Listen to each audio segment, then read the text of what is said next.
Hello everyone, welcome to understand UPSC. This is Rahul. 50th day जो है currently का हम पूरा कर रहे हैं। एंड आज का दिन जो है प्रीवियस ईयर क्वेश्चन को कैसे यूज़ करते हुए हम जो इम्पोर्टेंट थीम्स हैं, जिन थीम्स पे क्वेश्चंस बार बार यूपीएससी पूछता है, स्पेशली प्रीलिम्स में, उसको हम देखेंगे और सीखने की कोशिश करेंगे कि कैसे हम थीम्स आइडेंटिफाई कर पाए खुद से जब हमारे सामने प्रीवियस ईयर क्वेश्चन हो। ठीक है। सो उसको हम देखेंगे specially. And I have already said in yesterday's video कि प्रीलिम्स स्पेसिफिक चीज़ें भी बहुत सारी चीज़ें मैं करवाने वाला हूँ, स्पेशली प्रीवियस ईयर क्वेश्चन के मतलब कंटेक्स्ट में। ठीक है। सो इसको हम देखेंगे, but before starting this I want to say thank you to all of you. I mean, इतने सारे बच्चों ने इतने सारे अच्छे अच्छे कॉमेंट्स लिखे हैं। 50th डे हमने पूरा किया एंड इतना अच्छा और पॉजिटिव रिस्पांस देखकर इतना अच्छा लगता है ना कि जो भी हम ट्राई कर रहे हैं, मतलब कि आपको पता है कि अंडरस्टैंड यूपीएससी जो है अपने करेंटली इनिशिएटिव के थ्रू आपको तीन चीज़ें मेनली देता है। पहला, मतलब तीन सेगमेंट्स मेनली हैं। पहला है we have the code segment, जिसमें हम एक तरह से अपने आप को एसए के लिए प्रिपेयर करते हैं मेंस में। Second one is the dimension factory. The dimension factory में हम मेनली इसके दो कंपोनेंट हैं। पहला कंपोनेंट है कि हम डिस्कस करते हैं प्रीवियस ईयर टॉपर्स जो हैं उनकी कॉपीज से कि कैसे उन्होंने एक क्वेश्चन को अटेम्प्ट किया एग्ज़ाम हॉल के, मतलब कि जिस तरह से उनको सिचुएशन दी गई एंड हमने कैसे अटेम्प्ट किया। फिर हम देखते हैं कि हम और कैसे इम्प्रूव कर सकते थे टॉपर्स कॉपीज से भी, और मैं अपने साइड से भी मदद करता हूँ। टीडीएफ का दूसरा सेगमेंट है, that is answer writing review. आप अपनी कॉपी सबमिट कर सकते हैं 2026 अटेम्प्ट वाले बच्चे। एंड ये जो मतलब कि आइकन है, इस पर क्लिक करके आप डायरेक्टली उस 2026 वाले जो डेडिकेटेड ग्रुप है हमारे अंडरस्टैंड यूपीएससी का, वहाँ पहुँच सकते हो। या इस ग्रुप के जो मतलब लिंक में, सॉरी डिस्क्रिप्शन में अगर देखो इस वीडियो के, तो उसमें जो सेकेंड लिंक है उस पर भी क्लिक करके आप डायरेक्टली पहुँच सकते हो। तो मैं 7 to 9 PM वक्त देता हूँ। आज से मैं कोशिश करूँगा कि 10 PM तक वक्त दूँ, क्योंकि मैंने कुछ बच्चों का जो फीडबैक पढ़ा था तो उनका कहना था कि 9 बजे तक सत्यम सर की क्लास होती है, तो वो नहीं कर पाते हैं, मतलब सबमिट नहीं कर पाते। तो मैं कोशिश करूंगा कि आज से 10 बजे तक 7 to 10 PM आप अपनी कॉपी सबमिट कर सकते हो। ठीक है। एंड मैं कोशिश करूंगा जितनी कॉपीज हो पाए रिव्यू करूंगा। ऑल्सो बहुत सारे बच्चे हैं जिन्होंने मिनी टेस्ट कर दिया एंड अपनी कॉपी उस ग्रुप पे सबमिट की। उस ग्रुप पे 16,000 प्लस बच्चे हैं। एंड बहुत सारे कॉपीज़ अभी, मतलब कि हमारा टीडीएफ स्टार्ट ही हुआ है, तो बहुत सारे कॉपीज़ आप लोग अपलोड करते हो। ठीक है। Then we have the third segment and that is the most important part, मतलब कह सकते हो करेंटली का, and that is daily current affairs जो है, डेली इंपॉर्टेंट आर्टिकल्स। और मैं कोशिश करता हूँ Indian express and the Hindu में, जहाँ पे ज़्यादा बेटर वे में एक्सप्लेन किया गया है ना, हमें क्या करना है, सीखना है। ठीक है। ज़रूरी ना हो कि एक पार्टिकुलर न्यूज़पेपर से ही हो, जहाँ से बेटर अंडरस्टैंडिंग मतलब मिल पाए। जैसे मैं कोशिश करता हूँ, मेरे पास वक्त है, आपके पास नहीं है, लिमिटेड टाइम होता है आपके पास, आप एक ही न्यूज़पेपर कवर कर सकते हो, बट मैं कोशिश करता हूँ जहाँ पे बेस्ट वे में बताया गया हो। जैसे फॉर एग्जांपल आज का जो आर्टिकल है, ये न्यूज़ में था, सऊदी एंड पाकिस्तान जो है ना डिफेंस पैक्ट साइन किया है। तो इसको इंडियन एक्सप्रेस में अच्छे से बताया गया है। एंड आप देखोगे तो हर एक न्यूज़पेपर में आज के इस आर्टिकल को फर्स्ट पेज पे ही पब्लिश किया गया है। तो फर्स्ट पेज पे जहाँ तक मैंने देखा, चाहे हिंदू हो या एक्सप्रेस हो, तो उतने अच्छे से नहीं एक्सप्लेन किया था। तो एक्सप्रेस का जो मतलब कि एक्सप्लेन्ड पेज होता है ना, उस पर अच्छे से इस एक्ट को या पैक्ट को अच्छे से एक्सप्लेन किया गया था। तो मैंने उसी पार्टिकुलर जो आर्टिकल है मैंने उसको पकड़ा एंड आई ब्रॉट इट, और उसको अच्छे से समराइज करके हम चीज़ों को समझेंगे। ठीक है। तो यही है, तीन सेगमेंट है, और मैं कोशिश करूंगा आपको इस तीसरे सेगमेंट में प्रीवियस ईयर क्वेश्चन के थ्रू आपको थीम समझाऊं। आर्टिकल तो मैं बेस्ट वे में समझाऊंगा ही, और इस तीसरे सेगमेंट में जो सबसे इम्पॉर्टेंट है, इसमें आपको बस प्रीलिम्स नहीं, मेंस की भी जो इनरिचमेंट है वो करवाऊँ, एक अंडरस्टैंडिंग डेवलप कराऊँ, और आज भी आपको वो दिखेगा। ठीक है। तो यही है हमारा करेंटली। एंड 40 मिनट्स में मैं कोशिश करता हूँ इसको कंप्लीट कर लूँ। एंड इस तरीके से करेंटली जो है ना, कई बच्चों के लाइफ में, मतलब करंट अफेयर्स खास करके प्रिपरेशन में मदद कर रहा है। ठीक है। So let us start today's discussion. तो आज के डिस्कशन में मेनली मेरे पास वक्त कम था। मैंने ऑलरेडी बता दिया है हमारे ग्रुप पर कि आज मैं वापस आया हूँ अपने होम टाउन से, एंड अब मैं कम्प्लीटली ओके, फिट और फाइन हूँ। एंड आप लोगों की दुआओं की मतलब असर है। And also I want to tell कि जो कोड सेगमेंट है and the dimension factory officially कल से मैं रीस्टार्ट करूँगा, ठीक है। आज मुझे वक्त मिलेगा तो कल से हम टॉपर्स कॉपीज़ को डिस्कस करेंगे, स्पेशली ज्योग्राफी से मैं स्टार्ट करूँगा, ऑल्सो कोड सेगमेंट को भी डिस्कस करना स्टार्ट करूँगा। बट जहाँ तक मुझे लगा कि आज का मैं ये आप लोगों को होमवर्क दे दूँ, जो कि आप कमेंट सेक्शन में इसको, इस पार्टिकुलर कोड को जो कि 2024 मेंस ऐसे पेपर में आया है, तो इसको आप मतलब एक्सप्लेन करो। आपको फंडा पता है कोड सेगमेंट का क्या है, कि आपको मीनिंग बतानी है, मीनिंग के बाद आपको इंपॉर्टेंट कीवर्ड्स आइडेंटिफाई करने हैं, उन कीवर्ड्स को मल्टीपल वेज में इंटरप्रेट करना है एंड रियल लाइफ एग्जाम्पल देना है, ठीक है। ये आपका होमवर्क है, इसे मैं अच्छे से एक्सप्लेन कल करूँगा, okay. And the dimension factory में कल आप लोगों ने मिनी टेस्ट बहुत लोगों ने सबमिट किया, मैं लगभग सबकी कॉपी कोशिश करूंगा कि रिव्यू हो जाए, ठीक है, धीरे धीरे करेंगे। एंड वो मिनी टेस्ट 1 था, ऐसे बहुत सारे टेस्ट होंगे एंड आपको मैं प्रिपेयर करूंगा, और मैंने वक्त 30 मिनट्स दिया था और सारे 10 मार्कर क्वेश्चन थे, राइट।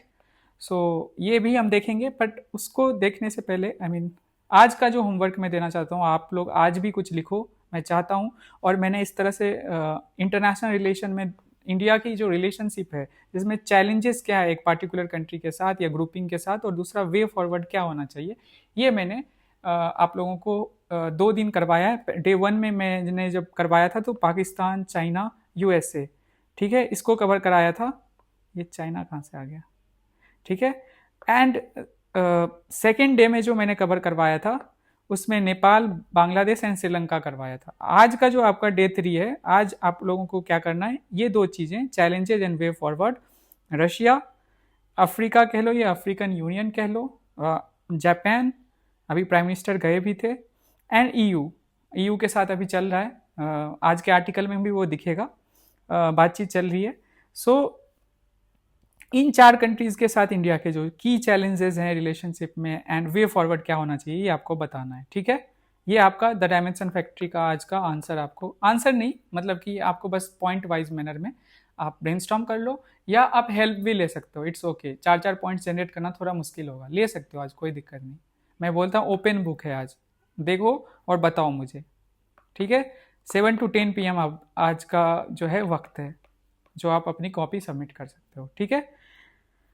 हाँ, ये सब हम डिस्कस कर चुके हैं। Let us come to the article, मतलब कि जो आर्टिकल्स हैं आज के, पहले मैं 5 इंपॉर्टेंट आर्टिकल्स बता देता हूँ ईयू से रिलेटेड। और यहाँ पे तो मैंने 6 प्रीवियस ईयर क्वेश्चन लिए हैं समझाने के लिए कि कैसे थीम्स को हम आइडेंटिफाई कर सकते हैं, एक पार्टिकुलर जो टॉपिक है, ठीक है। थीम्स के अंदर जो सब थीम्स होते हैं उसको आइडेंटिफाई कैसे कर सकते हैं। The Indian express editorial page number 12, EU Overture. अब इसको हम देखेंगे, यूरोपियन यूनियन क्या है, कैसे डेवलपमेंट हुई, इंपॉर्टेंट बॉडीज़ क्या हैं, एंड स्पेशली ईयू के जो क्लाइमेट रिलेटेड इनिशिएटिव होते हैं, ईयू के जो इकोनॉमिक जो इनिशिएटिव होते हैं, और data related, internet, AI related जो इनिशिएटिव होते हैं, उसको हम देखेंगे। और यही यूपीएससी का फेवरेट है, और मैं वो दिखाऊंगा, अभी दिखाऊंगा पीवाईक्यू से। सेकेंड वन इज लोथल, जो है उसमें मेरी time heritage complex Lothal develop हो रहा है, रीडेवलप हो रहा है, तो उसको प्राइम मिनिस्टर रिव्यू करेंगे। अब लोथल जो है ना, बहुत इंपॉर्टेंट आईबीसी साइट है अगर कल्चर पर्सपेक्टिव से देखो तो यहाँ भी हम देखेंगे यूपीएससी किस तरह के क्वेश्चन फ्रेम करता है प्रीवियस ईयर से, ठीक है। The Hindu page number 4। Then we have the third article, Fed's pivot. अब इसमें फेडरल रिजर्व जो यूएसए की है ना, उसने कट करा है, मतलब कि रेट्स जो हैं यूएसए में, जैसे हमारी आरबीआई है ना, सेंट्रल जो हमारी बैंक है, उसी तरह यूएसए में फेडरल रिजर्व है, तो उसने अपने जो इंटरेस्ट रेट हैं जिस पे वो लोन्स देती है बैंक्स को, उसको कम किया है। तो उसका इम्पैक्ट देखेंगे हमारे कंट्री पे क्या कैसे पड़ता है। और यूपीएससी का ये भी एक फेवरेट एस्पेक्ट है जिसपे क्वेश्चन प्रीलिम्स में देखने को मिलता है, दिखाऊंगा मैं, सब दिखाऊंगा, ठीक है। ये जियो इकोनॉमिक्स कह लो या इकोनॉमिक्स कह लो, इससे आया है। एंड आपका पेज नंबर 12 इंडियन एक्सप्रेस में है ये article. Then we have US to revoke waiver on Chabahar जो पोर्ट है, जो भारत जो है चाबहार पोर्ट ईरान में डेवलप कर रहा है, ठीक है, तो उस पर सैंक्शंस लगाने का यूएस ने फिर से धमकी दिया है, 10 दिनों के अंदर सैंक्शंस लगाएगा, ठीक है। तो इसको भी हम देखेंगे और चाबहार पोर्ट की इंपॉर्टेंस हम समझने की कोशिश करेंगे, ठीक है। द हिंदू पेज नंबर 16, इसमें भी PYQ एक है, उसको हम प्रैक्टिस करेंगे। Then we have this article जो है ना अभी आज के सबसे इंपॉर्टेंट आर्टिकल में से एक है। सऊदी पाकिस्तान डिफेंस पैक्ट हुआ है, ठीक है। यू नो कि पाकिस्तान के पास न्यूक्लियर बॉम्ब्स हैं एंड सऊदी अरेबिया के पास नहीं है, एंड जितने भी मुस्लिम कंट्रीज हैं उसमें पाकिस्तान ही एक कंट्री है जिसके पास खुद का न्यूक्लियर बॉम्ब्स है। तो सऊदी जो है एक तरह से पाकिस्तान के न्यूक्लियर अम्ब्रेला में आना चाहता है। उसके जो खुद के इश्यूज हैं विथ इजराइल, विथ ईरान, ठीक है। तो इसी को देखते हुए सऊदी ने डिसाइड किया कि पाकिस्तान के साथ एक पैक्ट साइन करे, ठीक है। तो इस पूरे मतलब कि पैक्ट को हम समझने की कोशिश करेंगे एंड इंडिया का पर क्या इम्पैक्ट पड़ेगा। अंतिम में तो यही है ना सबसे इम्पोर्टेंट, हमारे लिए कैसे ये इम्पोर्टेंट है, हमें इससे नुकसान होगा, मतलब मेनली तो यही है ना हमारे लिए सिक्योरिटी थ्रेट, या ऐसे देख सकते हैं ना जीरो सम गेम होता है हमारा पाकिस्तान के साथ। तो इस आर्टिकल को उसी कंटेक्स्ट में हम समझेंगे। इंडियन एक्सप्रेस पेज नंबर 19, और ये आपका IR से कह लो, ठीक है, या जिनका PSIR ऑप्शनल है वो इस आर्टिकल को अच्छे से समझने की कोशिश करेंगे, ठीक है। Let us start. मैं आज PYQ से शुरू करूंगा। देखो 6 PYQs मैंने लिए हैं पहले टॉपिक के लिए, और EU कितना इंपॉर्टेंट है, यूरोपियन यूनियन, ये दिखेगा आज के इतने क्वेश्चंस में। So the first question is from 2017, बस नोटिस करना है और आप लोगों को ये अटेम्प्ट भी करते जाना है, और मैं आंसर लास्ट में बताऊंगा। और टोटल 12 PYQs मैंने आज इंक्लूड किया है, क्योंकि मुझे दिखाना है, मुझे बताना है कि प्रीलिम्स की प्रिपरेशन हम कर सकते हैं ऐसे देख के, मतलब इस करेंटली इनिशिएटिव के थ्रू हम प्रीलिम्स की भी प्रिपरेशन अच्छे से कर सकते हैं, that too on PYQs themes, ठीक है। So broad based trade and investment agreement is sometimes seen in news. अब देखो ट्रेड एंड इन्वेस्टमेंट, ठीक है, इससे रिलेटेड है, मतलब कि आज EU की बात होगी, और EU में ट्रेड एक सबसे इंपॉर्टेंट टॉपिक है जहां पे आपको दिखेगा इको कह लो, इकोनॉमिक्स से रिलेटेड क्वेश्चन पूछता है जो EU से रिलेटेड है, ठीक है। EU ने कोई इनिशिएटिव लाया, किसी कंट्री के साथ एग्रीमेंट साइन की, तो उससे related. Second one is, notice करते जाना EU से रिलेटेड कैसे थीम्स, मतलब EU जस्ट सपोज एक थीम है, उसके अंदर जो सब थीम्स है कहाँ क्वेश्चन आता है। तो जब हम न्यूज़पेपर पढ़ेंगे, जब कुछ भी पढ़ेंगे UPSC से रिलेटेड, तो EU से रिलेटेड कुछ पढ़ रहे हैं ना, तो इन 3 चीज़ों पे हमारा ध्यान जाना चाहिए। और ऐसे होती है स्मार्ट प्रिपरेशन।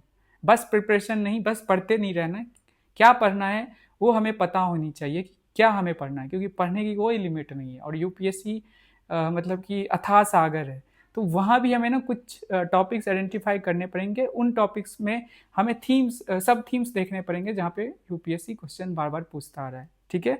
तो EU एक इकोनॉमिक्स से रिलेटेड पूछ रहा है, EU से जो रिलेटेड है। दूसरा है ये देखो, general data protection regulation in April 2016, 2019 का क्वेश्चन है UPSC प्रीलिम्स। तो ये हो गया डेटा से रिलेटेड, ठीक है। तीसरा क्वेश्चन देखो, European parliament approved the net zero industry act recently, वैसे इको से इसको देख सकते हैं। दूसरा है the European Union intends to achieve carbon neutrality by 20। Carbon neutrality मतलब जो जीरो कार्बन एमिशन की बात है, उसकी बात की जा रही है जो 2040। तो यहाँ पे एनवायरमेंट वाला या क्लाइमेट चेंज वाला भी एस्पेक्ट आ गया जो EU से रिलेटेड है, ठीक है। तो तीसरा पार्ट है इको, तो हमने दिखाई दिया, एनवायरमेंट हो गया। अब इन्हीं 3 थीम्स पे क्वेश्चन आपको आगे भी दिखेगा। 3 क्वेश्चन हमने देख लिया। चौथा क्वेश्चन देखो, nature restoration law to tackle climate change. देखो ये एनवायरमेंट से रिलेटेड हो गया, यहाँ पे +1 कर दूं, एनवायरमेंट से related, okay. Then we have और ये 2025 का क्वेश्चन है, आप लोगों को याद ही होगा, UPSC 25 वाला अटेम्प्ट जिन्होंने दिया। स्टेबिलिटी एंड ग्रोथ पैक्ट, ठीक है। European economic union is a treaty that limits the level of, ये जो स्टेबिलिटी एंड ग्रोथ पैक्ट है अगेन इको का पार्ट हो गया। देखो limits the level of budgetary deficit of the countries of the European union, ठीक है, 2023 का क्वेश्चन है। तो फिर से इको वाला जो थीम है उस पर क्वेश्चन आया, यहाँ पे +1 हम कर सकते हैं, ओके। समझ रहे हो आप लोग, समझ रहे हो ना। Then we have global climate change alliance, again climate change, तो ये तो सबसे ज़्यादा फेवरेट है। तो सबसे ज़्यादा एनवायरनमेंट से रिलेटेड कोई इनिशिएटिव लाता है तो उससे क्वेश्चन, देन इको से, एंड देन डेटा रिलेटेड कुछ भी आया तो वो न्यूज़ में है तो उससे रिलेटेड क्वेश्चन। सो ये 6 आउट ऑफ 6 क्वेश्चन आपको अटेम्प्ट करने हैं। आपको आंसर्स कमेंट सेक्शन में लिखना है, आंसर मैं लास्ट में बताऊंगा, बट अभी इसको रोक कर अटेम्प्ट करना है, ठीक है। So let us come to the article itself. So एक कंटेक्स्ट में ब्रॉड कंटेक्स्ट दे देता हूँ, then we will move to the जो just give me a minute, मैं एक ग्लास मतलब थोड़ा सा पानी पी। सो प्रीलिम्स पर्सपेक्टिव से ईयू कितना इंपॉर्टेंट है, ठीक है। EU has released a new strategy on India, signaling deeper cooperation in trade, security, technology, and global governance amidst changing geopolitics.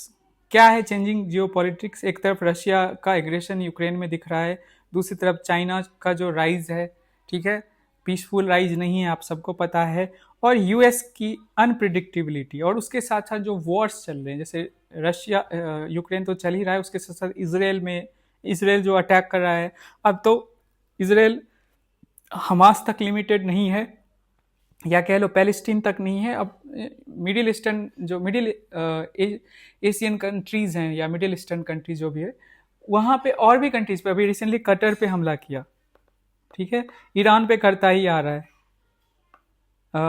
Palestine तो है ही, लेबनान तो है ही, इस तरह से टोटल 6 या 7 कंट्रीज पे हमला कर चुका है।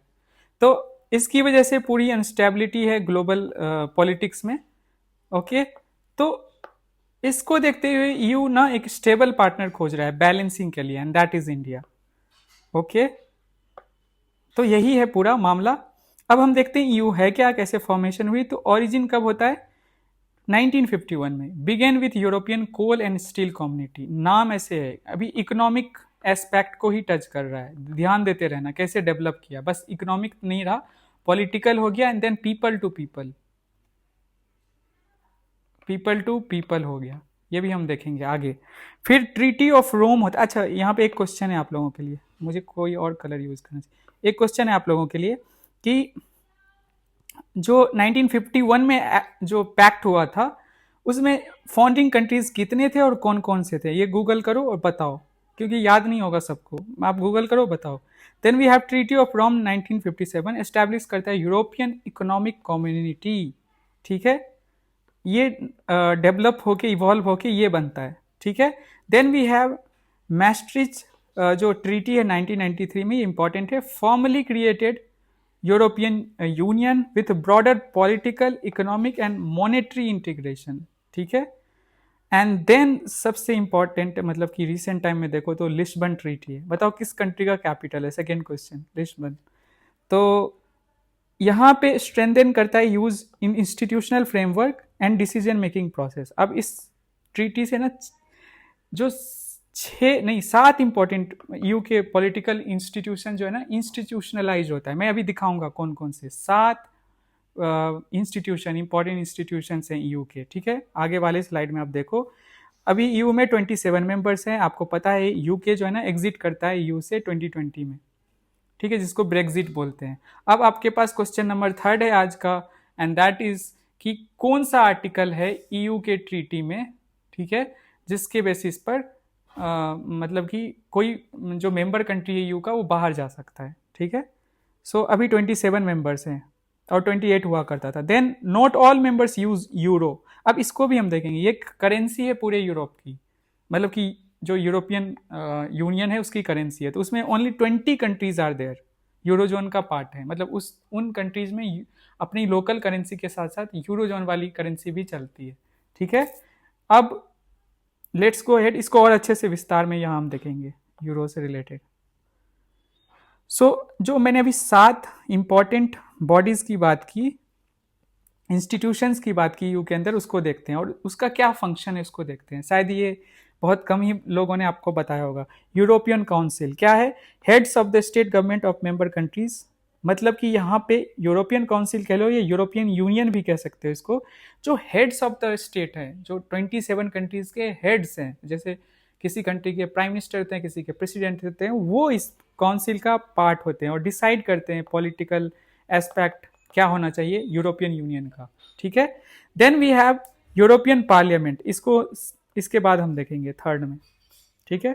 यूरोपियन पार्लियामेंट में क्या है, जैसे हमारा पार्लियामेंट है ना, हर स्टेट से रिप्रेजेंटेटिव है, एंड टोटल 720 मेंबर्स हैं यूरोपियन पार्लियामेंट में। तो जो यूरोपियन यूनियन कंट्रीज हैं उन्हीं से ये डायरेक्टली इलेक्ट होकर यहाँ से मेंबर्स आते हैं। तो यूरोपियन पार्लियामेंट हर चीज़ को लेकर जो है ना लॉज बनाता है, जैसे फॉर एग्जांपल हमारी पार्लियामेंट बनाती है, ठीक है।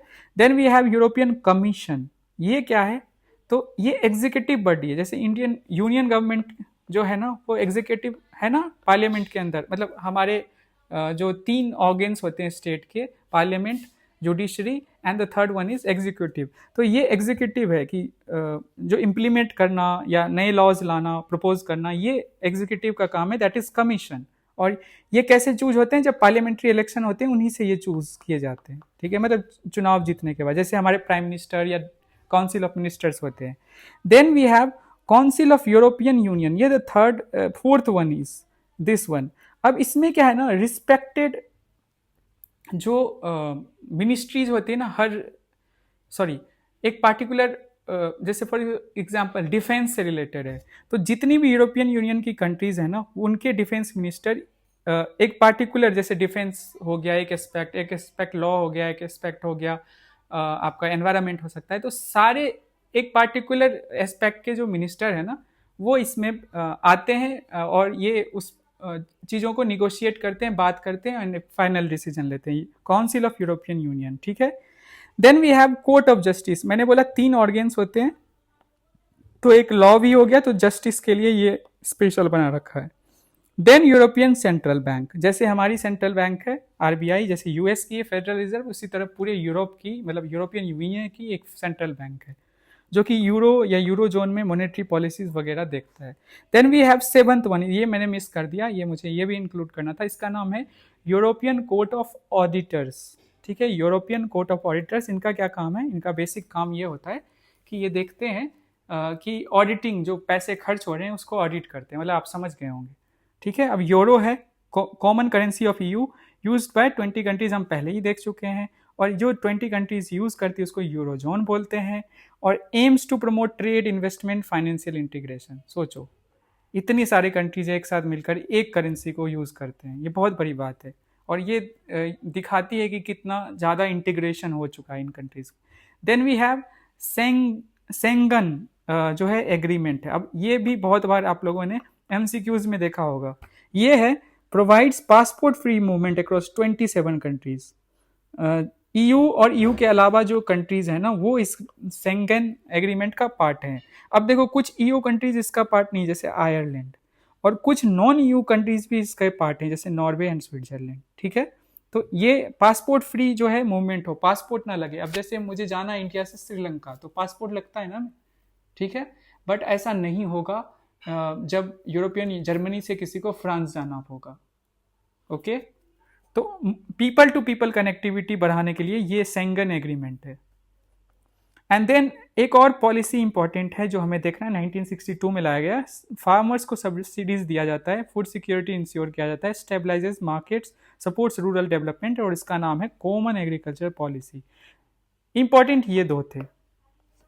अब हम आते हैं सबसे इंपॉर्टेंट क्या है जिस पे हमें फोकस करना है, की इनिशिएटिव्स ईयू का क्या है। एक तो क्लाइमेट रिलेटेड हमें देखना है, और दूसरा जो न्यूज़ में रहता है, दूसरा है इकोनॉमिक एंड टेक, दोनों को मैंने मिलाकर एक मतलब बनाया है हेडिंग।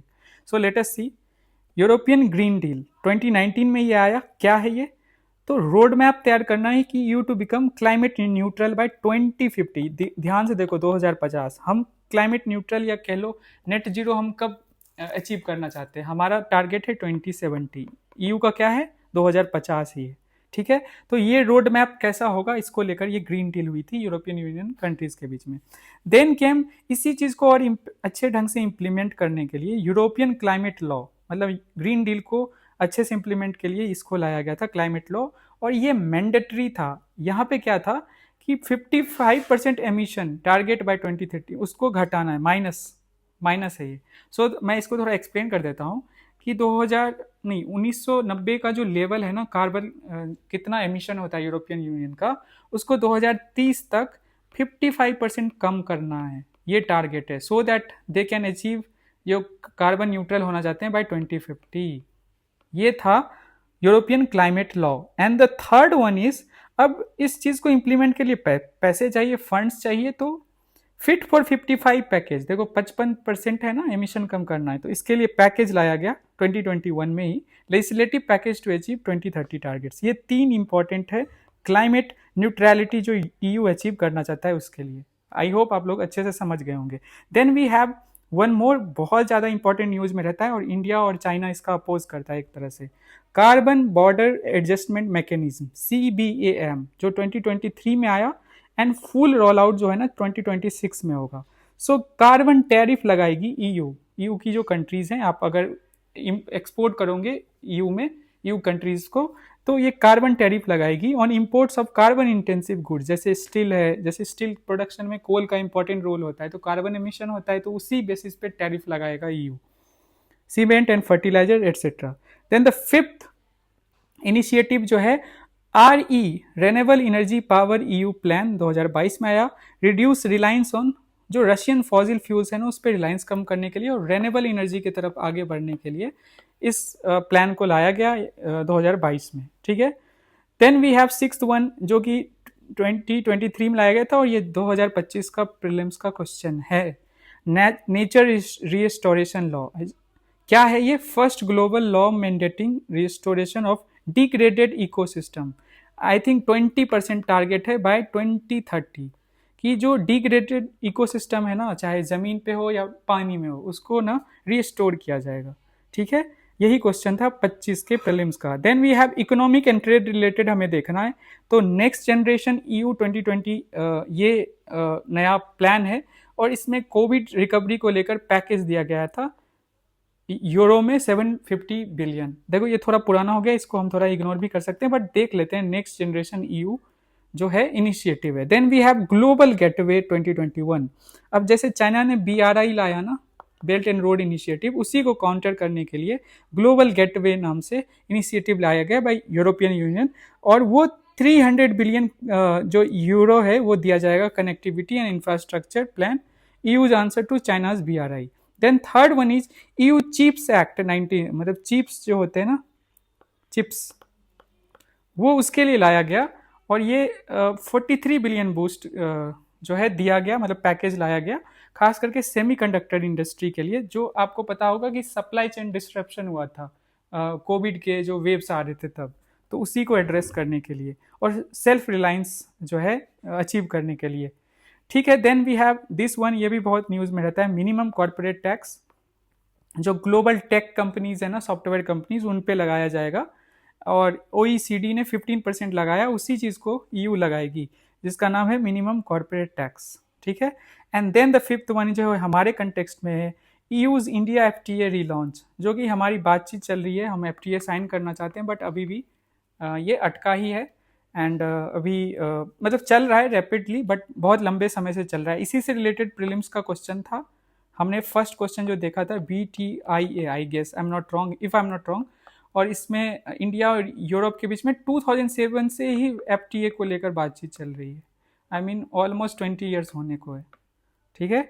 लेकिन अभी जो है FTA का पूरे दुनिया में दौर एक तरह से चल रहा है, तो लेट्स होप कि इंडिया EU जो है ना इस FTA में साइन करे और मतलब बूस्ट हो दोनों देशों के बीच में, दोनों ग्रुपिंग कह लो या देश कह लो, जो भी जो है मतलब इकोनॉमिक इंटीग्रेशन हो और ज़्यादा। Then we have EU industrial strategy 2020 में है और ये भी प्रीलिम्स का क्वेश्चन है, ये भी इकोनॉमिक्स से है, अपडेट इसको 21 में किया गया। सप्लाई चेन रेजिलियंस इन सेमीकंडक्टर्स, फार्मा, रेयर अर्थ जो मेटल्स होते हैं या एलिमेंट्स होते हैं, ठीक है। तो these are the important initiative और इसको मैंने प्रॉपर सेग्रीगेट किया है, अलग किया है, सो दैट आप लोगों को अच्छे से समझ आए। आप लोग प्रीलिम्स के लिए इसको जॉट डाउन कर लेना क्योंकि ये इंपॉर्टेंट है एंड मैंने इस पर बहुत वक्त दिया, मतलब समझ रहे हो। देखो BTIA 2017 का क्वेश्चन है। So let us go to the second article and बहुत सारे क्वेश्चन पूछे उसको भी देखिएगा।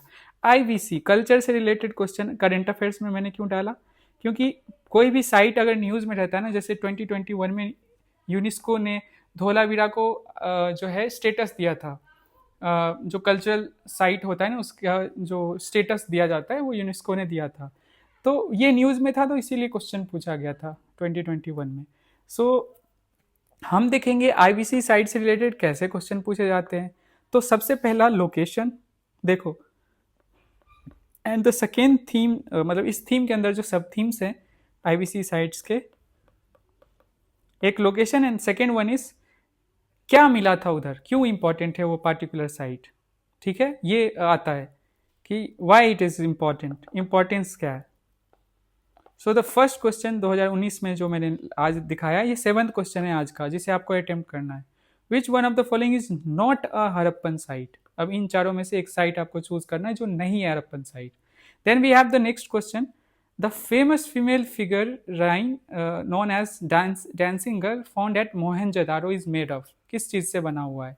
ये हमारे 25 का क्वेश्चन है। ठीक है, आपको अटेम्प्ट करना है।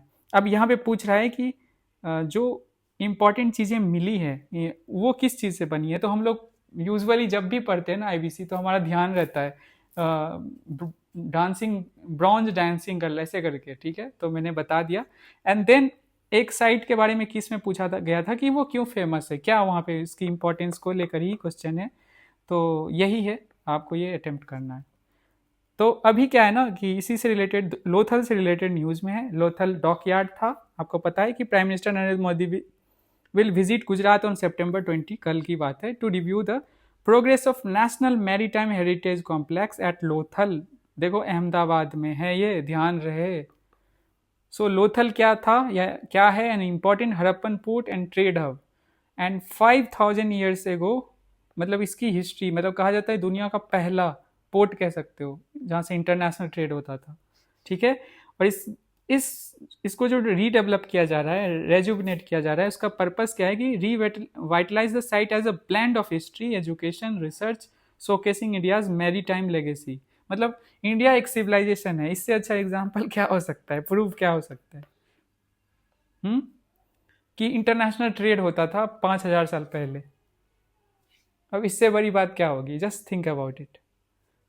So important Harappan Indus valleys जो साइट्स हैं, लोकेशन क्या है और क्यों इंपॉर्टेंट है, ये एक बार मैं रिवाइज करा देता हूँ। मैं बोलता हूँ ना, प्रीवियस ईयर क्वेश्चन तो करेंगे ही, जब भी हम किसी आर्टिकल को पढ़ेंगे तो कोशिश करेंगे रिवीजन भी हो जाए हमारे प्रीलिम्स के लिए। आपको कहीं आपके जो टॉपिक्स है ना साथ साथ रिवाइज होते जाए, आपको फिर से सोर्स बुक वो खोल के ना पढ़ना पड़े। हड़प्पा पता है पहला साइट डिस्कवर हुआ था पंजाब में है, और बताओ किस रिवर पे। मोहनजोदारो भी बताओ किस रिवर पे, ये क्वेश्चन है आप लोगों के लिए। ठीक है, so first discovered site, granaries है यहाँ पे, 6 ग्रेनरीज हैं if I am not wrong, seals and cemeteries यहाँ मिले हैं। Then there we have Mohenjodaro, Sindh Pakistan में है, दोनों पाकिस्तान में है। ग्रेट बाथ यहाँ मिला है, ग्रेट ग्रैनरी मिला है। देखो यहाँ पे 6 ग्रैनरीज मिले हैं, यहाँ पे ग्रेट ग्रैनरी बहुत साइज, बड़ा साइज था, एक की ही बात यहाँ हो रही है। देन ब्रॉन्ज डांसिंग गर्ल, जब भी पढ़ते हैं तो ब्रॉन्ज आ ही जाता है। एंड बियर्डेड प्राइस्ट, ठीक है, इस पे मीम भी बहुत सारे बनते हैं, आप लोगों को पता होगा। देन वी हैव लोथल, पता ही है, जिसपे हमने डिस्कशन किया, गुजरात के अहमदाबाद डिस्ट्रिक्ट में इंडिया में है। डॉकयार्ड था, बीड मेकिंग के लिए फैक्ट्री थी, और एविडेंस ऑफ ओवरसीज ट्रेड, बात हमने कर ही ली। काली बंगन, काला बंगन मतलब कि काली चूड़ी। ठीक है, राजस्थान में है ये इंपॉर्टेंट साइट, इंडिया की अभी बात हो रही है यहाँ से। Then we have fire altars, plough fields, bangles, बंगन है तो बैंगल तो होगा ही। बनावली जो है हरियाणा में है। Plan town, fire altars and toy carts यहाँ से मिले हैं। राखीगिरी हरियाणा में है, again 2 important sites. Largest IBC site in India, human skeletons मिले हैं यहाँ पे, ऑर्नामेंट्स मिले हैं। ठीक है, then we have Dholavira, important है, गुजरात में, अगेन 2 साइट्स हो गए गुजरात में, लोथल भी हो गया एंड धौलावीरा भी हो गया। Water reservoirs, sign board with Indus script, ये तो PYQ है आपको अगर याद हो तो। अर्बन प्लानिंग, इन तीनों के लिए फेमस है ये। चांदहुदारो, ये जो है पाकिस्तान में अगेन है। Bead making, bangle making and shell artifacts के लिए फेमस है। सुरको टाटा, यहाँ पे हॉर्स के बोन्स मिले हैं, एविडेंस यही है, ये भी गुजरात में है। कोट दीजिए पाकिस्तान में। Fortified settlement, pre Harappan pottery मिली है। ठीक है, तो एक तरह से रिवीजन भी हो गया हमारा कल्चर का। लेट्स गो, अब जो है 10th question of the day क्या है कि tight monetary policy of US federal reserve.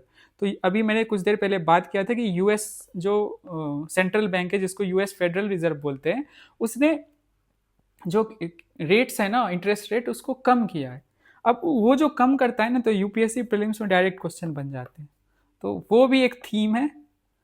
Economics में जब हम इंटरेस्ट रेट पढ़ते हैं तो हम बस आरबीआई का पढ़ते हैं। अब यहाँ पे क्या है तो सेम ही चीज़ यूएसए में सेम ही चीज़ होंगी जो आरबीआई यहाँ पे कट रेट जो है कम करता है बढ़ाता है, या यूएस की जो फेडरल रिजर्व है वो बढ़ाती घटाती है, तो क्या इम्पैक्ट पड़ता है इकोनॉमी।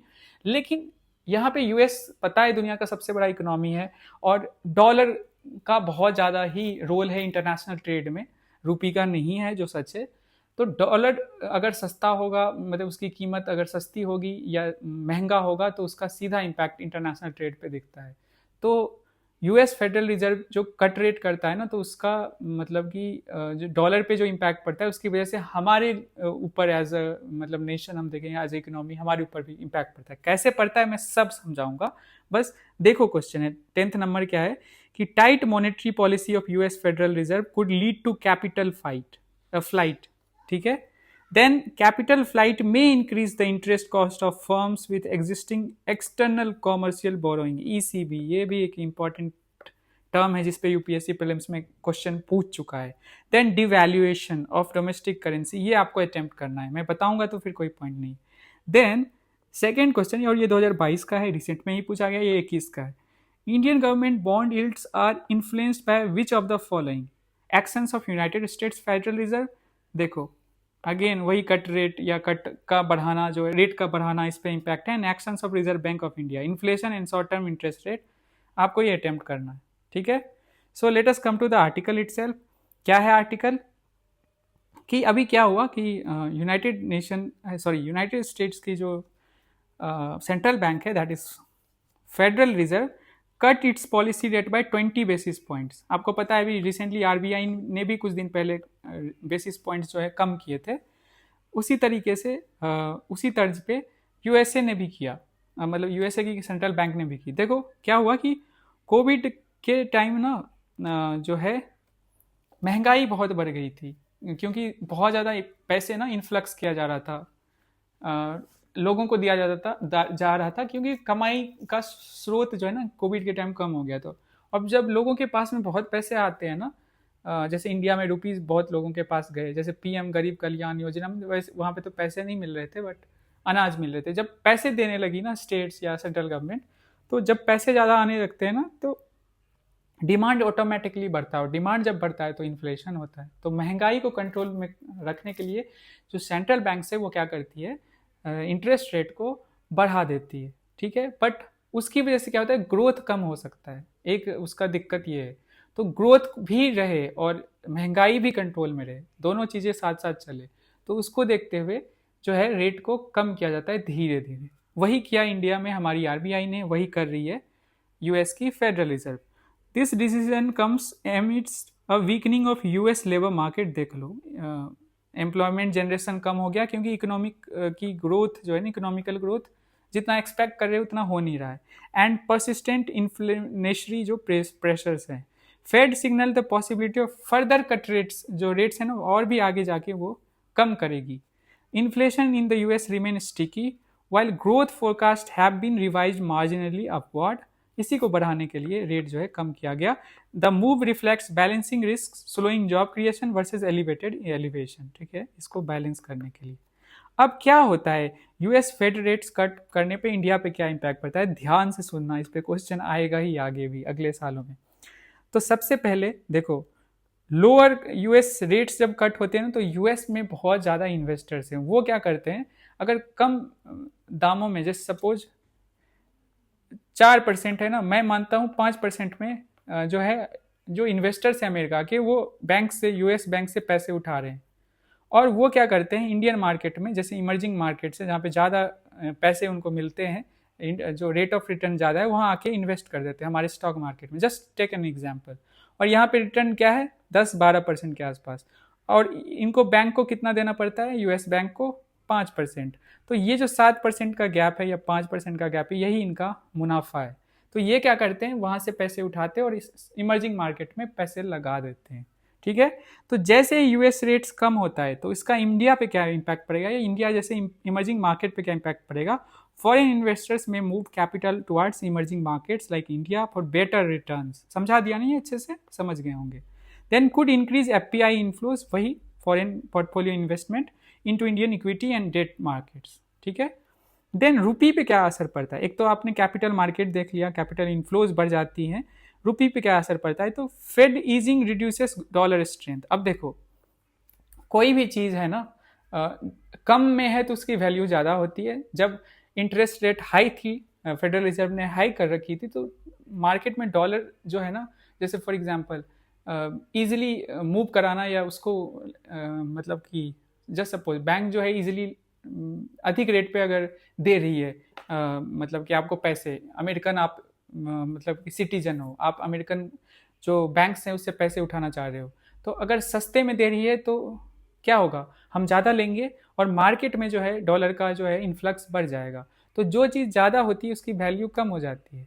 तो अगर वो डॉलर ज़्यादा लेके इंडिया में आके इन्फ्लक्स कराएंगे, ठीक है, तो क्या होगी, रुपी के कंपैरिजन में डॉलर की वैल्यू कम हो जाएगी। ठीक है, तो रुपी क्या होगा, मजबूत हो जाएगा। अभी क्या था, रुपी बार बार क्या हो रहा था, आप सुनते हो ना, कम, उसकी वैल्यू जो है ना डॉलर के मुकाबले कमती जा रही है। तो अब जो है ना थोड़ा सा हो सकता है हमारी रुपी, उसकी वैल्यू बढ़ेगी। ठीक है, तो लाइकली एप्रिसिएशन और stabilisation of Indian rupee helps reduce imported inflation. ठीक है, इसमें भी जो है इन्फ्लेशन में वैल्यू कम होता है। ठीक है, let us see the third thing is stock market boost. अब हमने कैपिटल इन्फ्लोज देख ही लिया था, उसी का एक एस्पेक्ट है स्टॉक मार्केट। तो यूएस जो है ना के इन्वेस्टर्स आएंगे और इंडिया में पैसे लगाएंगे। ठीक है, और इन सब में पैसे आएंगे। Then we have the fourth one, bond market relief. The fourth one is bond market relief. जो है ये क्या है कि इंडियन बॉन्ड यील्ड्स में सॉफ्टन। अब देखो बॉन्ड की वैल्यू सॉफ्टेंस का क्या मतलब है कि जब कोई ज़्यादा पैसा लगाने आएगा तो बॉन्ड यील्ड जो है ना, मतलब ज़्यादा लोग आएंगे बॉन्ड खरीदने, तो बॉन्ड यील्ड जो है ना ऑटोमेटिकली कम हो जाएगा। ये PYQ भी है। तो सॉफ्टेन मतलब यील्ड जो है कम हो जाएगी। ठीक है, then we have oil prices effect. अब देखो सिंपल समझो, यूएस जो है वहाँ पे डॉलर सस्ता हो गया, इंटरेस्ट रेट कम करने से, डॉलर सस्ता हुआ इंटरेस्ट रेट कम करने से, तो उससे क्या इम्पैक्ट पड़ेगा, ज़्यादा लोगों के पास हाथ में पैसे आएंगे तो ऑयल का डिमांड बढ़ेगा। ऑयल का डिमांड बढ़ेगा तो क्या होगा, ऑयल का प्राइस भी बढ़ जाएगा। किसी चीज़ का अगर डिमांड ज़्यादा बढ़ जाए, मार्केट में वो उतना ही है, और डिमांड बढ़ जाए तो क्या होगा, उसकी प्राइस जो है ऑटोमेटिकली बढ़ने लगती है। एक्सपोर्ट कॉम्पिटिटिवनेस के पर्सपेक्टिव से देखें, हमारे इंडियन पर्सपेक्टिव से देखें, तो डॉलर सॉफ्टर होगा तो हमारी करेंसी क्या होगी, मजबूत होगी, तो एप्रिसिएशन हो जाएगा। और आपको पता होगा, आपने इतनी बेसिक पढ़ रखी होगी, मैं इतना एक्सपेक्ट कर रहा हूँ, अगर नहीं पढ़ी है तो आगे समझा दूंगा। जब एप्रिसिएशन होती है, बस सिंपल समझो, एप्रिसिएशन जब होती है तो हमारी प्रोडक्ट की कॉम्पिटिटिवनेस घट जाती है, हम जो एक्सपोर्ट करना चाहते हैं, और डेप्रिसिएशन जब होती है तो वो बढ़ जाती है। इतना अभी बस समझ लो। ठीक है, then we have monetary policy space for RBI, तो वो बढ़ जाता है। With fed easing RBI gets more flexibility to focus on domestic growth without worrying about sharp capital inflows. ठीक है, outflows. Then we have this Chabahar port वाला question 2018 का है, देख लीजिए, इसी पे हम डिस्कशन करेंगे। अभी क्या है, ये चाबहार पोर्ट ईरान में है, देख लो इसका लोकेशन, ये रहा हमारा प्यारा सा भारत। Then we have this Pakistan, ये ग्वादर पोर्ट है जो कि सी पैक परस्पेक्टिव से इंपॉर्टेंट है। ठीक है, and then this one is Chabahar port Iran में। बताओ ये रीजन क्या है, इसका नाम क्या है, गल्फ ऑफ ओमान। ठीक है, so this is Chabahar port. और भारत जो है ना पाकिस्तान को डायरेक्टली बाईपास करके, देखो अफगानिस्तान में इधर से पहुंच सकते हैं, ये तो पाकिस्तान ने अभी इलीगली कैप्चर कर रखा है, तो अफगानिस्तान के साथ हम बॉर्डर शेयर करते हैं, बट ये पाकिस्तान ने इसको कैप्चर कर रखा है, सॉरी पाकिस्तान ने इलीगली कैप्चर कर रखा है इसको। तो माय पॉइंट इज, हमें अफगानिस्तान तक पहुंचना है, सेंट्रल एशिया तक पहुंचना है, तो हमने ये ग्वादर पोर्ट जो है डेवलप करना चाहा और इसको लीज पे ले लिया ईरान से, और हम इसको डेवलप कर रहे हैं। तो इससे हम डायरेक्टली अफगानिस्तान में पहुंच सकते हैं बाईपासिंग पाकिस्तान, और इससे हम डायरेक्ट सेंट्रल एशिया में भी पहुंच सकते हैं, या रशिया कह लो, यूरोप तक भी पहुंच सकते हैं। ठीक है, तो इसीलिए ये पोर्ट हमारे लिए जियोपॉलिटिकली इंपॉर्टेंट है। So now come to the topic, क्या है आपने मैप में देख लिया। तो United State has decided to revoke the special waiver granted in 2018। 2018 में भारत या ईरान को, जो भारत और यूएस की जो रिलेशन इतनी अच्छी रही है ओवर द ईयर्स, अभी जो भी डेटेरियोरेट हुई है, अब तो अप्रोचमेंट स्टार्ट हो गया है, बट जो अच्छी रही है उसमें भारत को वेवर मिला था, मतलब कि ईरान को भी मिला सब्सिक्वेंटली। वैसे यूएसए का ईरान को लेकर पॉलिसी क्या है कि उसको कंटेनमेंट करना है, कंटेन करना है यूएसए को, ठीक है। कंटेन करना है मतलब कि एक तरह से उसको अलग थलग करना है, एक तरह से उसको, मतलब कि कोई इकोनॉमिक उसकी जो वर्ल्ड में मतलब कि उसकी इम्पोर्टेंस है उसको कम कर देना है, तो बहुत सारे सैंक्शंस लगाता है यूएसए। तो अभी इसराइल और ईरान के बीच में बहुत खराब मतलब रिलेशंस क्या है, मतलब एक तरह से एनिमीज हैं। एंड यूएसए में जब ट्रंप आते हैं तो इसराइल जो है और ज़्यादा ऑफेंसिव हो जाता है मिडिल ईस्टर्न कंट्रीज़ के तरफ, जो आपको अभी दिख ही रहा है कुछ सालों से। सो माई पॉइंट इज़ कि अभी क्या हुआ कि यूएसए के जो सेक्रेटरी साहब हैं ट्रंप साहब के, मार्को रूबियो, आप लोगों को पता होगा, उन्होंने अनाउंस किया कि Thursday that the country was revoking its waiver of sanctions over Iranian port of Chabahar within 10 days, ending the special waiver given to India in 2018। ठीक है, तो भारत जो है इसको डेवलप कर रहा है, और वेवर जो भारत को 2018 में ही यूएसए ने दिया था, और इसका नाम रखा गया proper Iran freedom and counter proliferation act 2018। वैसे ईरानियन रेजिम को यूएसए जो है ना, या ट्रंप कह लो अभी के लिए, ये कंटेन करना चाहता है, या कह सकते हो आइसोलेट करना चाहता है। तो बट इसको जो है ना, भारत के साथ अच्छे रिलेशन यूएसए के होने की वजह से भारत को जो है इसमें वेवियर दी गई, क्योंकि भारत ने दो शर्तें मानी थी। एक तो वेनेजुला के साथ जो ऑयल भारत इंपोर्ट करता था उस चीज़ को मान गया भारत की नहीं करेगा, and second thing is Iran के साथ भी जो करता था उसको भी लेकर मान गया। तो ये शायद वेवर इसीलिए मिली थी, एक मतलब कि मैं अपने पर्सपेक्टिव से ये चीज़ें कह रहा हूँ। देन बट रसिया को लेकर जब बोला गया कि आप जो ऑयल इंपोर्ट है वो बंद कर दो, तो इंडिया हैज़ बीन मतलब शुरू से ही इस चीज़ को लेकर मानने को तैयार नहीं है, जिसकी वजह से दो तरह के टैरिफ्स, एक तो 25% का आया पेनल्टी, जो हम इंडिया ने हाई टैरिफ रख रखा है इंडियन गुड्स पे, एंड 25% रसिया के साथ जो ऑयल भारत इंपोर्ट करता है उस चीज़ को लेकर। तो यही है पूरा मामला, इसी को लेकर जो वेवर मिला था। तो एक इम्पॉर्टेंट टर्मिनल है इसी पोर्ट पर जो इंडिया डेवलप करना चाह रहा है।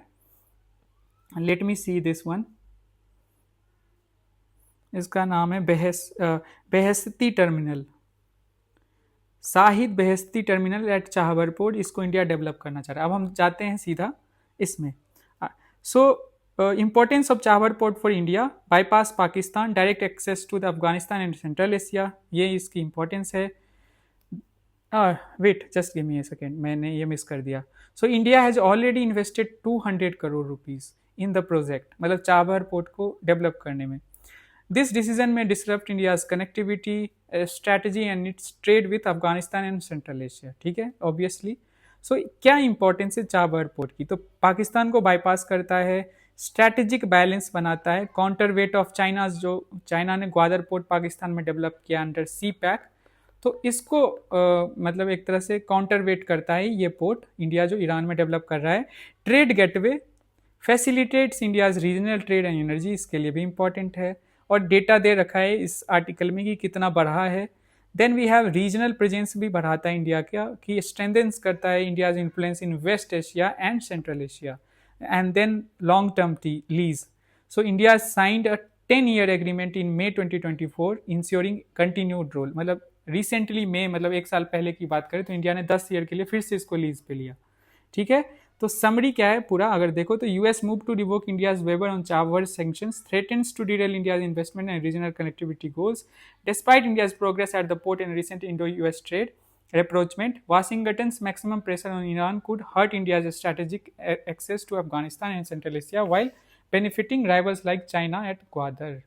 तो भारत के ऊपर भी अब जो है मंडरा रहा है कि उसके ऊपर भी सैंक्शंस लगेगा, क्योंकि ईरान में ये डेवलप कर रहा है और जो वेवर है वो हट गया। ठीक है, ये मैंने डेटा की बात करी कि किस तरह से जो वेसल ट्रैफिक है बढ़ गई इसके डेवलपमेंट में, एंड टोटल 400 करोड़ जो है ना जो है टोटल एलोकेशन होना है, जिसमें से 200 हो गया है। और 2017-18 में देखो India had considered to the US demand to end all oil imports from Iran and the Venezuela. India has not so far agreed to cutting down its import of oil from Russia this year despite the US demands and imposition. तो एक तरह रेप्रोचमेंट की बात हुई, Trump ने मोदी साहब को birthday के लिए अच्छे से विशेष भेजे, बट अगेन जो है प्रेशर बना हुआ ही है, अभी भी चीज़ें बेटर नहीं हुई है। और उसी को देखते हुए एक और आर्टिकल है इस मिडिल ईस्ट से ही, जो कि कह सकते हो इंडिया के लिए अच्छी खबर नहीं है ये, ठीक है। अब पाकिस्तान और सऊदी ने डिफेंस पैक्ट साइन किया, इसको हम देखते हैं। तो Pakistan and Saudi Arabia signed a new defence and security pact reviving a partnership that dates back in 1960s. The agreement comes at the time of rising tensions in West Asia. अब देखो waste Asia ना अभी बहुत ज़्यादा ही destabilise हो चुका है। अभी उसके रीज़न है, एक तो हौतीज़ जो हैं जिसको ईरान जो है सपोर्ट करता है, या पैसे या कह लो जो वेपन्स हैं वो प्रोवाइड कराता है रेबल्स जो हैं इन यमन, ठीक है। तो उसकी वजह से मिडिल ईस्ट में आपको पता है कि रेड सी में जो शिपमेंट है या ट्रेड है वो बिगड़ जाता है, ठीक है। देन ईरान है, ईरान जो न्यूक्लियर जो उसका प्रोग्राम है उसको लेकर उस पर अटैक भी हुए, यूएस और इजराइल ने मिलकर किया। एंड देन इजराइल गाजा तो चलते ही रहता है, ठीक है। और अभी रिसेंटली इजराइल इसी चीज़ को लेकर उसने अटैक किया कतर के ऊपर।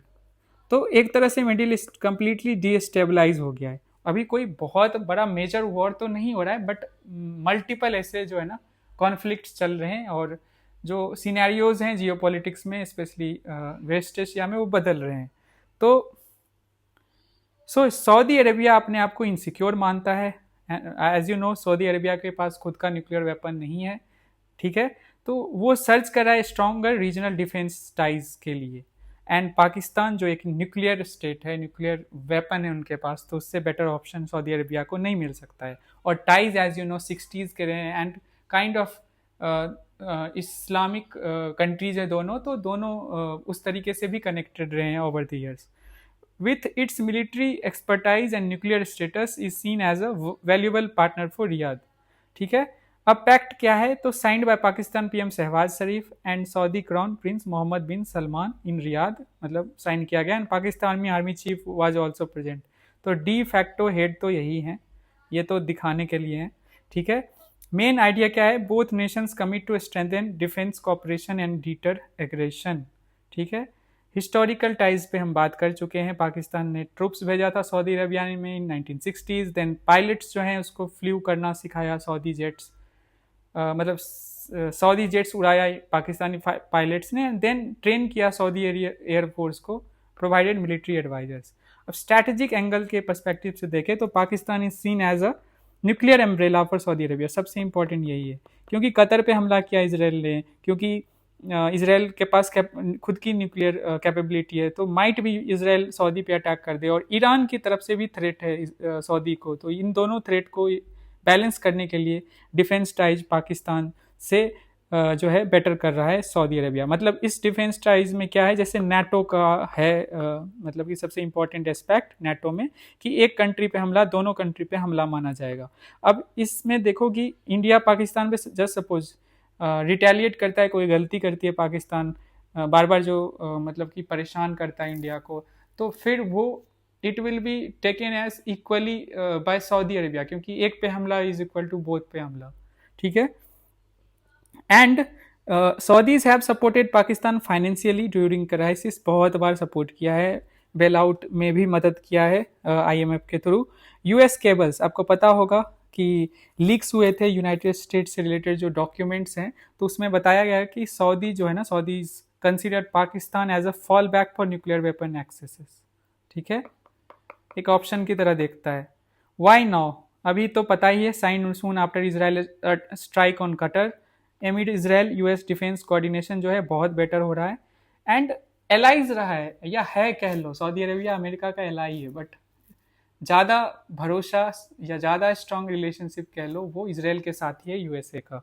तो इस चीज़ को देखते हुए एक डेफिसिट है, ट्रस्ट डेफिसिट है, जिसकी वजह से सऊदी पाकिस्तान की तरफ मूव कर रहा है। ऑल्दो पाकिस्तान का खुद का नहीं पता है, बट अगेन ठीक है।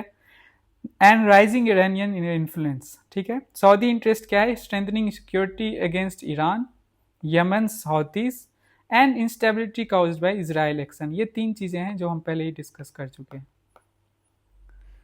अब इंडिया के लिए इम्पैक्ट क्या है? कॉशन इन डिप्लोमेसी, ठीक है। India is watching closely, aware of Saudi Pakistan defence deepening but maintains strong ties with Riyadh, ठीक है। ये ध्यान से देख रहा है बट अगेन लेकिन ये आउट ऑफ नो वेयर आया, ये भी सच है। इकोनॉमिक एंगल से देखें तो सऊदी अरेबिया इंडिया का सेकेंड लार्जेस्ट ट्रेडिंग पार्टनर है मिडिल ईस्ट में। बताओ पहला कौन सा है क्वेश्चन, ठीक है। उसके साथ सीपा भी साइन किया इंडिया ने। बायलेटरल ट्रेड जो है इंडिया का अराउंड इतना है 52 या 53 US dollars billion. Energy security भी है, इंडिया कई दशकों से ऑयल इंपोर्ट करता आ रहा है सऊदी अरेबिया से, तो पाकिस्तान के साथ बहुत बेटर टाइज अगर उनके होंगे तो फिर इंडिया के ऑयल इंपोर्ट्स पे भी इसके इम्पैक्ट पड़ सकते हैं फ्यूचर में, खास करके क्रिटिकल सिचुएशंस में। India is import large amounts of Saudi crude oil, stable relations are crucial, इसीलिए डाइवर्सिफिकेशन इम्पॉर्टेंट है, इसीलिए रशिया से ऑयल इंपोर्ट करना इम्पॉर्टेंट है। बस मिडिल ईस्टर्न कंट्रीज पे हम डिपेंडेंट हुआ करते थे, बट ये भी ना हो कि बस हम रशिया पे ही कंप्लीटली जो है डिपेंड करें फॉर आवर ऑयल इम्पोर्ट्स ही। डायस्पोरा भी हमारा 2.7 million Indians live in Saudi Arabia, तो उनकी सिक्योरिटी, उनकी सेफ्टी भी इम्पॉर्टेंट है, और रेमिटेंसेस बहुत भेजते हैं।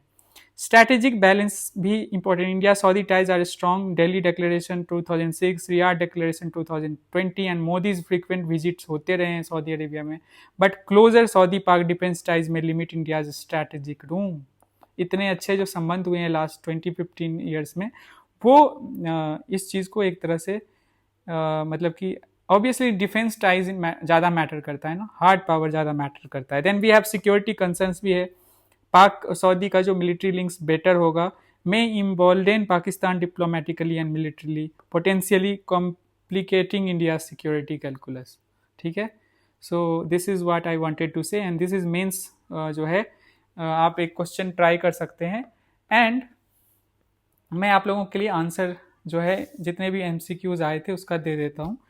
फर्स्ट का ए, सेकंड का सी, थर्ड का सी, फोर्थ का ए, फिफ्थ का ए, ठीक है। जो PYQs हैं उसके आंसर हैं, सिक्स्थ का ए, सेवन्थ का सी, एट्थ का सी, नाइन्थ का ए, 10th का ए, 11th का डी एंड 12th का सी। ये आपके आंसर्स हैं आज के PYQs से। सो आज के सेशन में हमने यही सीखा मेनली। आज हमने द डायमेंशन फैक्ट्री के लिए क्वेश्चन नहीं प्रैक्टिस किया, ये सच है, टॉपर्स कॉपी से। सेकेंडली हमने कोर्स एग्रीमेंट भी नहीं डिस्कस किया, बट इस चीज़ को मैं definitely from tomorrow onwards start करने वाला हूँ, जैसे था वैसे ही होगा।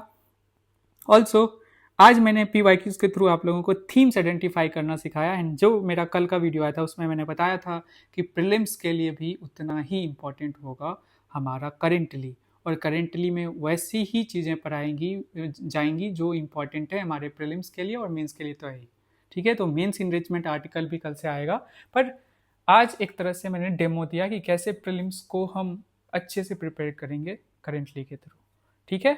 मिलते हैं हम शाम में हमारे ग्रुप पे, 2027 का डेडिकेटेड ग्रुप, और कल से हम अच्छे से द डायमेंशन फैक्ट्री को, कोड सेगमेंट को एंड डेली न्यूज़ आर्टिकल्स को कवर करेंगे, ठीक है। Thank you so much.